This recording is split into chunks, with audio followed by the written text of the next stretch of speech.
Lo primero que hay que resaltar de este video es que no se trata de dos pilotos deportivos o monoplazas. Se trata de dos pilotos biplazas llevando pasajeros. Esto lo hace más grave porque este error de estrellarse o chocarse en el despegue podría ser de alguna forma tolerable para dos pilotos novatos o tal vez dos alumnos que tienen poca experiencia. Pero tratándose de pilotos biplaza que llevan pasajeros, este error o esta negligencia es intolerable. Un piloto biplaza, ya sea comercial o no comercial, es un piloto que tiene mucha experiencia. Por lo menos tiene cientos de horas de vuelo. Antes de eso no se puede volar con pasajeros. De forma que este error es completamente inadmisible para un piloto que tenga, o para dos pilotos que tengan tanta experiencia. Yo tengo tres hipótesis de las causas de este accidente.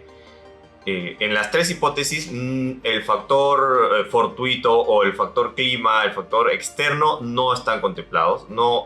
Acá no interviene la mala suerte. Acá solamente es producto de la irresponsabilidad o el descuido de estos dos pilotos. Voy a ir enumerando estas tres hipótesis que yo tengo, de la menos irresponsable a la más irresponsable.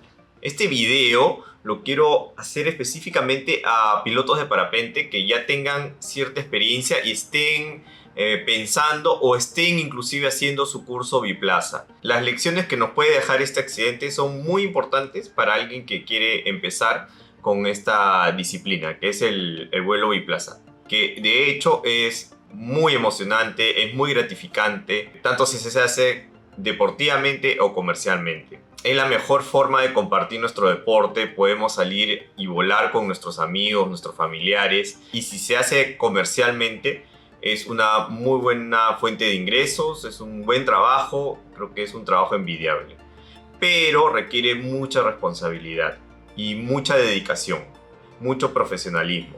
Hipótesis 1, que aún siendo la menos negligente de las tres, si eso fue la razón del accidente, los dos pilotos fueron bastante irresponsables, poco cuidadosos y poco profesionales. En esta hipótesis, asumo que los pasajeros de estos dos pilotos biplaza eran amigos o familiares y les pidieron que vuelen juntos al mismo tiempo o que despegaran juntos al mismo tiempo. Eso lo puedo suponer porque en Miraflores, donde yo he volado por muchos años vuelos biplaza con pasajeros, era un pedido muy frecuente de los pasajeros. Cuando iban en pareja o familiares muy cercanos, querían que volemos lo más cerca posible uno del otro para poderse ver volando. Inclusive también nos pedían que despegáramos lo más cercano posible. Igual, en mi experiencia yo siempre he intentado evitar eso. Les he explicado a los pasajeros que por más que volemos juntos, no se van a ver con claridad porque estamos separados por la envergadura del parapente y que involucraba cierto riesgo. Siempre los pasajeros han entendido en ese aspecto. Y despegar consecutivamente o al mismo tiempo en Miraflores estaba prohibido. Un parapente tenía que despegar, esperar unos segundos y luego el siguiente.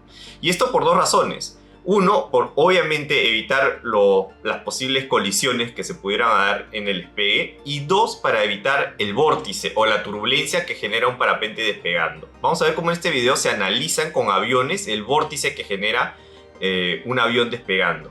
Y este mismo vórtice se genera en un parapente. Obviamente en menor escala, pero es el mismo fenómeno. Cualquier ala o cualquier perfil aerodinámico en vuelo va a generar vórtices que pueden hacer que la aeronave que está detrás tenga dificultades al despegar o aterrizar, o inclusive pueda provocar que ésta se desplome. Así que uno nunca debe despegar al mismo tiempo que otro parapente y debe inclusive esperar unos segundos para que este vórtice se disipe antes de despegar. Asumamos que los dos pasajeros les pidieron a los pilotos que despeguen al mismo tiempo y vuelen al mismo tiempo.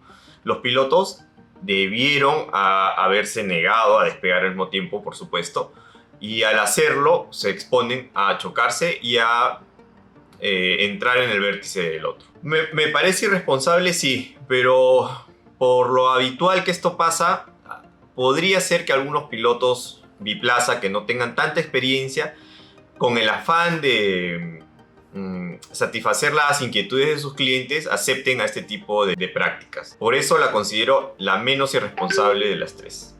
Hay dos cosas adicionales que hay que agregar. Los pasajeros también a veces piden o exigen a los pilotos hacer acrobacia en el vuelo. Es algo que también yo siempre me he negado. Algunos pilotos acceden a ellos. Inclusive algunos pilotos cobran una adicional por hacer acrobacia. A mi parecer eso es completamente negligente, porque el vuelo tiene que ser lo más seguro posible. Y pequeñas maniobras que no involucran ningún riesgo, como hacer pequeños cabeceos o pequeños penduleos, igual emocionan al pasajero. No se considera una maniobra porque no implican mayor riesgo.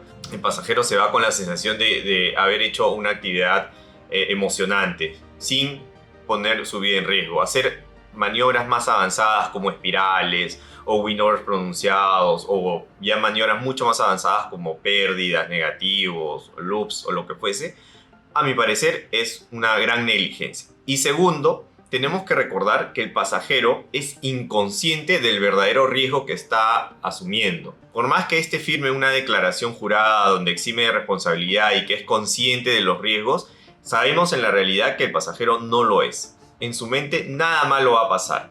Así que tenemos que ser especialmente cuidadosos con asumir riesgos, pensando que el pasajero está dispuesto a asumirlos también. El pasajero en verdad no está dispuesto a asumir ningún riesgo. Cuando nos dice sí, haz maniobras o haz alguna actividad peligrosa, no es consciente del riesgo involucrado.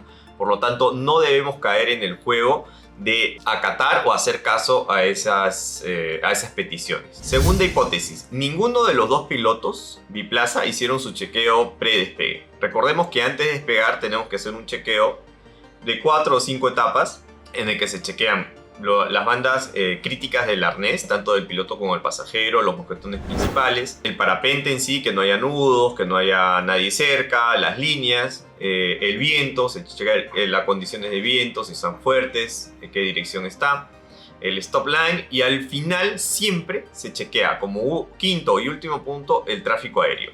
¿Qué es lo que revisamos en el tráfico aéreo? Que no haya nadie pasando al frente de nosotros, que no haya nadie aterrizando al costado de nosotros y nadie despegando al mismo tiempo que nosotros. Entonces, es posible que estos pilotos hayan solamente salido, hayan despegado sin ver, sin hacer su chequeo, y se hayan topado que se encuentran en la carrera de despegue al mismo tiempo y al final terminaron colisionando. Sí me parece bastante irresponsable. Si bien un piloto monoplaza tiene que hacer su chequeo predespegue, un piloto biplaza es indispensable. No puede despegar si no hace su chequeo.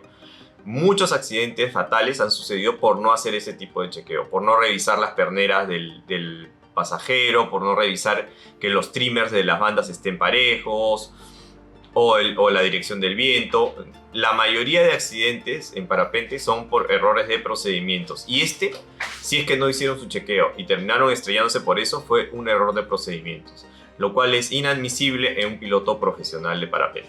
Ahora, la tercera hipótesis, la que para mí es una negligencia casi criminal, que espero no haya sido, pero yo sí lo he visto en la vida real, es que a veces los pilotos están en competencia con otros pilotos de otras escuelas o de otras empresas y quieren despegar lo más rápido posible para hacer más pasajeros. Si eso pasó, si un piloto levantó la vela y el otro la levantó al mismo tiempo para ganarle el despegue, para ganarle la carrera y poder hacer el vuelo antes que él, o con la intención de poder hacer más vuelos en el día, más dinero, sí sería una actitud, un comportamiento completamente negligente. Yo lo he visto en Miraflores, inclusive ha pasado un par de veces que los pilotos, por el afán de poder hacer más vuelos con sus pasajeros, habiendo cola inclusive de pasajeros, se obstruían el despegue o hacían como medio carreras, quién despegaba más rápido, quién aterriza más rápido. Esa actitud, ese comportamiento es sumamente destructivo y puede causar accidentes muy fácilmente. Hay que evitarlo por completo. Así tengamos 10 pasajeros esperando, tenemos que hacer nuestro procedimiento con calma, hacer nuestro vuelo con calma, completar los minutos establecidos y aterrizar también con toda la calma del mundo. Es mejor que se vayan 2 o 3 pasajeros sin volar o que se vayan con la competencia que tener un accidente con uno de ellos. Desafortunadamente no he encontrado mayor información sobre este accidente en internet. El título del video en YouTube dice que fue un accidente en Ölüdeniz, en Turquía. Fue publicado este año, pero más que eso no he podido recabar información. Si alguno de ustedes conoce el desenlace del accidente o las verdaderas causas, no duden en escribírmelo en los comentarios, por favor. También pueden ponerme si creen que he sido demasiado duro con estos pilotos. Si se les ocurre hipótesis sobre las causas de este accidente en que los pilotos no sean los culpables, también escríbanlo en los comentarios. Muchas gracias por escucharme. Y no olviden ponerle like si les gustó este video y suscribirse a mi canal si quieren recibir más contenido como este.